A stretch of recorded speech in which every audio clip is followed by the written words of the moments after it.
प्रधानाचार्य जी, अन्य अध्यापकगण व मेरे प्यारे प्यारे सहपाठियों, आप सभी को मेरा नमस्कार। मैं किरण हूँ। आज मैं आपको मानसिकता की गुलामी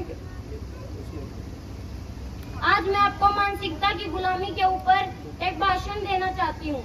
मैं आशा करती हूँ कि आप सभी इसे ध्यान से सुनेंगे व समझेंगे। सबसे पहले हम आपको गुलामी का मतलब समझा देते हैं। गुलामी का मतलब है अपने आत्म सम्मान तथा अपने जमीर को बेच देना। गुलामी दो प्रकार की होती है, शारीरिक गुलामी तथा मानसिक गुलामी। शारीरिक गुलामी उसे कहते हैं जब हम किसी भय से भयभीत होकर मजबूरी में करनी पड़ती है। मानसिक गुलामी उसे कहते हैं जब हम अपनी इच्छा से किसी की गुलामी करते हैं। अगर कोई व्यक्ति मानसिक रूप से आजाद है तो वह एक न एक दिन शारीरिक रूप से भी आजाद हो जाएगा। मगर अगर कोई व्यक्ति मानसिक रूप से गुलामी को स्वीकार कर चुका है तो वह कभी आजाद नहीं हो सकता, क्योंकि उसे गुलामी की आदत पड़ चुकी होती है। बड़े दुख की बात है कि हमारे देश के लोगों को भी गुलामी की आदत पड़ चुकी है। आज हमारा देश गरीबी, भ्रष्टाचार, महंगाई और आर्थिक बदहाली का सामना कर रहा है, जिसका कारण हमारी गुलाम मानसिकता है। इसी मानसिक गुलामी के कारण आज हम अमेरिका, चीन, रूस और जापान जैसे कई देशों से काफी पीछे हैं। हमारे यहाँ पर अनेक तरह के गुलाम रहते हैं, जैसे धर्म के गुलाम, जाति के गुलाम, परंपराओं के गुलाम, आदतों के गुलाम, वासना के गुलाम, नशे के गुलाम, किस्मत के गुलाम और हालातों के गुलाम भी हैं। अब जब इन गुलामों का जिक्र कर ही दिया है तो आइए इनका गुणगान भी कर लेते हैं। धर्म के गुलाम बड़े ही श्रद्धालु और विश्वासी होते हैं। आप उन्हें कितना भी समझा दो कि भगवान मंदिरों में ढूंढने से नहीं बल्कि इंसानों में ढूंढने से मिलते हैं, मगर वे तो वही मानेंगे जो भागवत और पुराणों में लिखा है। जाति के गुलाम बड़े ही जिद्दी और वफादार होते हैं। वे अपनी जाति की इज्जत के लिए अपनी जान की बाजी लगाने से भी नहीं चूकते। परंपराओं के गुलाम बड़े आज्ञाकारी होते हैं। आप उन्हें विज्ञान के बारे में कितना भी तर्क वितर्क दो, मगर आखिर में उनका कहना यही होगा कि आपकी बात तो ठीक है, लेकिन हम अपनी खानदानी परंपरा को नहीं छोड़ सकते। आदतों के गुलाम भी किसी से कम नहीं है। आप उन्हें समझा समझा कर थक जाओगे, मगर वो अपनी आदतों से बाज नहीं आएंगे। किस्मत के गुलामों को अपनी किस्मत पर इतना यकीन होता है कि वे चाहे पूरी जिंदगी गरीबी में गुजार देंगे, मगर अपनी किस्मत के साथ कभी बगावत नहीं करेंगे।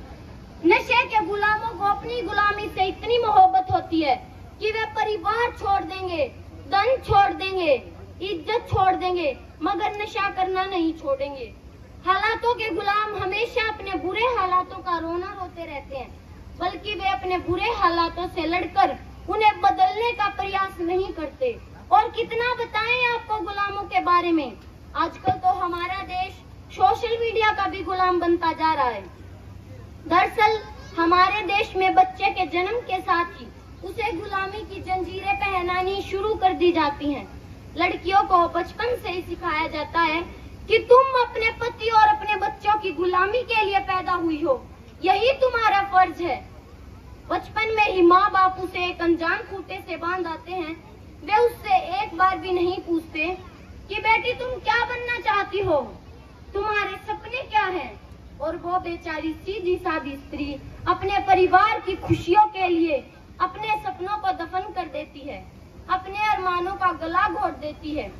हमारे देश के लोगों को गुलामी रास आ चुकी है। वे मानसिक गुलामी से मुक्त होने का प्रयास नहीं करते, या यूं कहे कि वे मुक्त होना ही नहीं चाहते, क्योंकि गुलामी से मुक्ति पाने के लिए जोर लगाना पड़ता है, नए नए रास्ते अपनाने पड़ते हैं।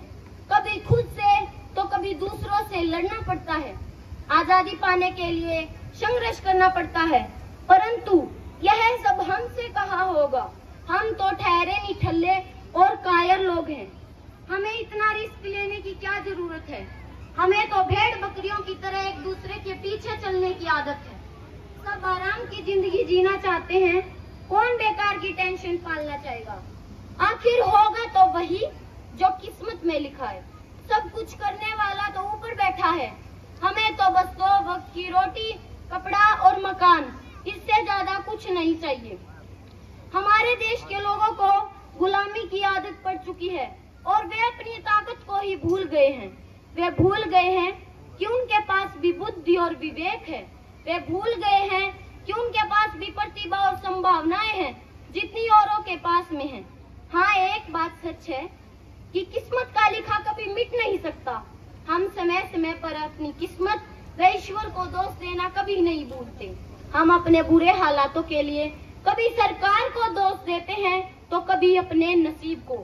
एक बात हम भूल जाते हैं कि अच्छे दिनों के लिए बुरे दिनों से लड़ना पड़ता है, मगर हम तो बुज़दिल और कायर जो ठहरे।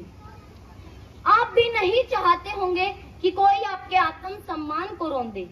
आप भी नहीं चाहते होंगे कि आप जिंदगी भर मजबूरियों की चक्की पीसते रहें, और हम भी नहीं चाहते कि आप गुलामी की जिंदगी जिए।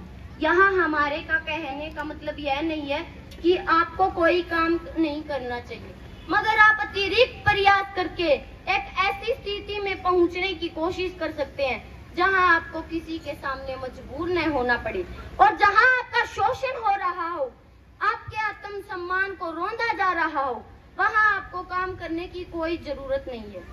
किसी ने सच ही कहा है, एक गुलाम इंसान और एक मरे हुए इंसान में कोई ज्यादा फर्क नहीं होता है।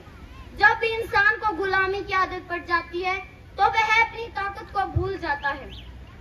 एक गुलाम इंसान ना तो खुलकर जी सकता है और ना ही अपनी भावनाओं तथा अपने विचारों को खुलकर व्यक्त कर सकता है। एक गुलाम इंसान की जिंदगी एक नरक के समान है, जिसकी आग में वह अंदर ही अंदर जलता रहता है। अगर आप भी मानसिक गुलामी से मुक्ति पाना चाहते हैं तो प्लीज अपने डर और आलस को छोड़कर अपने कंफर्ट जोन से बाहर निकलें। जो सपने अधूरे रह गए हैं उन सपनों को पूरा करें, अपने जीवन में सफलता हासिल करें ताकि आप एक सुखी और खुशहाल जिंदगी जी सकें। दोस्तों, मैं आशा करती हूँ कि आपको मेरी बातें समझ में आ गई होंगी। मेरी बातों को ज्यादा से ज्यादा लोगों तक पहुँचाएं ताकि लोगों के दिमाग से गुलामी को खत्म किया जा सके और हमारे देश को समृद्ध बनाया जा सके। एक छोटी सी शायरी के साथ मैं अपने शब्दों को विराम देना चाहूंगी।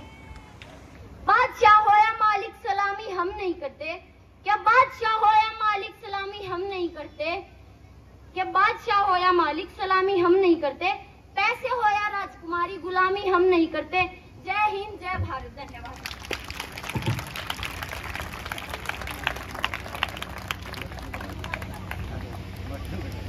इस गुड़िया की